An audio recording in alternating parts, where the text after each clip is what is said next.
L'EMI, c'est une histoire de mots qu'on met sur les choses, d'idées qu'on confronte et partage. Une histoire d'esprit critique, quand il apprend à faire la part des choses. Par du vrai, du faux, du fabriqué, dans le flot des images qui dépassent la pensée. Une histoire de mots qu'on met sur le monde, pour le comprendre, le raconter, chacun à sa façon. Le regard futé et affûté, pour lui donner un ordre, un visage, qui n'a pas sans ce regard qu'on se construit à travers le regard des autres. La médiation des mots et du regard des autres, parfois très beau, très juste, faisant de nous, petits ou grands, comme écrivait Bernard de Chartres, des nains juchés sur les épaules des géants. Façon de dire que pour voir loin et bien, nous avons besoin des autres, de les dépasser. De nous dépasser, même devenus grands, comme d'éternels enfants devant les mots et les images, pour refaire le monde, avec poésie parfois, mais pas toujours. Non, pas toujours, parce que ce nouveau monde de mots et d'images que nous avons créé, en virtuel et vertueux qu'il n'y paraît, offre le meilleur et le pire, le songe et le mensonge, élève comme il rabaisse et nous expose. Nous surexpose, nous déboussole, faisant du géant un ingénu, de l'enfant un génie, capable, avant même de savoir marcher ou parler, de surfer sur les mondes, mais peinant à mettre du sens quand l'information arrive informe ou infirme, et qui, à force, nous submerge, nous pollue, ou quand la nouveauté n'est pas toujours un progrès pour l'humanité. Ou un mot, plus qu'ailleurs peut-être, parce que chez nous, l'hyperconnectivité est une réalité, une modernité qui s'écrit sur le sable et le vent, et fait des médias l'âme du message, comme disait McLuhan, que notre région, le MO, a pris au mot, mêlant l'encore hier et le déjà demain, l'après, l'emprunt. Un métamonde qui fait de ceux qui n'en ont ni les codes ni la maîtrise des égarés, des tankés, comme on dit au MO, de ceux qui se sont ensablés ou échoués.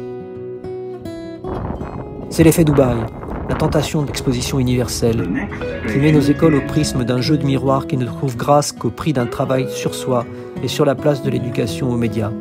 Pour ne pas nous perdre dans nos mises en abîme, que la pédagogie et le langage conservent le dernier mot, que le mot reste d'esprit et nos esprits critiques.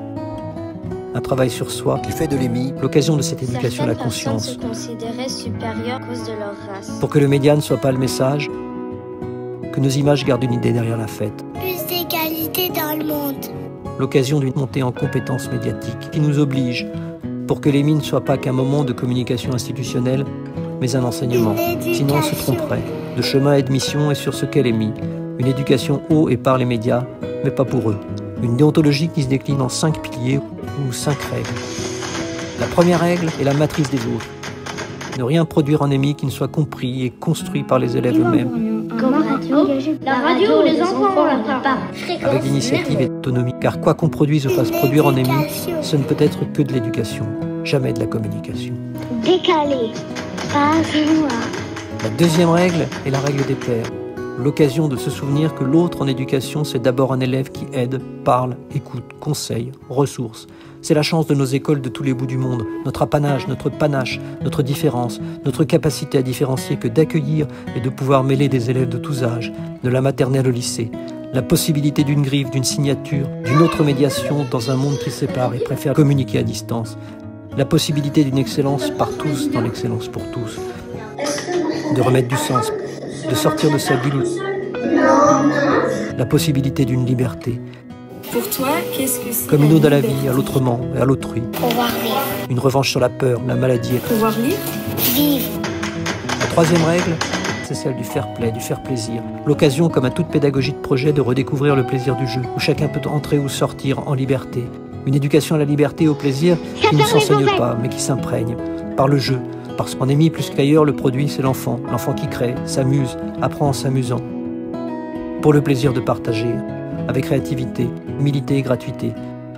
Comme un plateau de rédaction ou de cinéma, comme un cours de théâtre, de rue ou d'ombre, en se jouant des apparences, mais en transparence, sans tricher.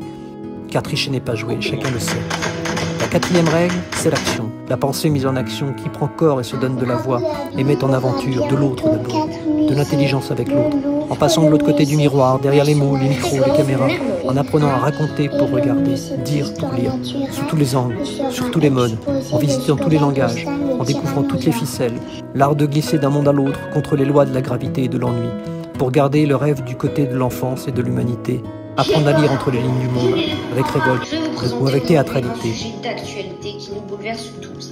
Accord pas si perdu quand il s'exprime, contre la peur ou la bêtise, contre lesquels il n'est qu'un remède, dire et rire en liberté. La voix et le regard clair, honnête, ne dissimulant pas qu'on raconte quand on raconte, en distinguant le fait de l'analyse et l'analyse de l'opinion, en conscience, en confiance. C'est bien parce qu'on peut faire des choses et les choses, elles nous apprennent. La 5e règle est celle de la poésie, parce que rien ne se comprend, ne se raconte du monde et des rêves sans poésie. Instantanément. Parce que plus qu'un compas pour déchiffrer le monde ou sa géométrie, l'émis est un combat. Pour la vie, Avec les feuilles de l'arbre, pour le rêve. Garder aux enfants et aux grands des yeux d'enfants. Et avec la sève, ils préparèrent une potion. Quand les montagnes accouchent de pluie, sans doute, mais de sourire.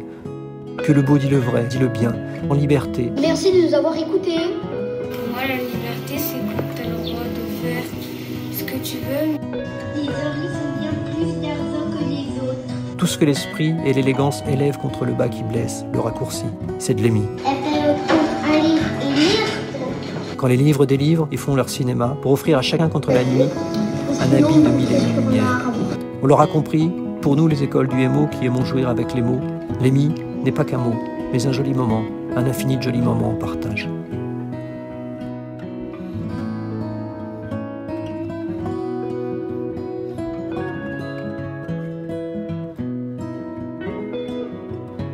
Époustouflant. Pour finir en beauté, Radio Ashkaba du Turkménistan.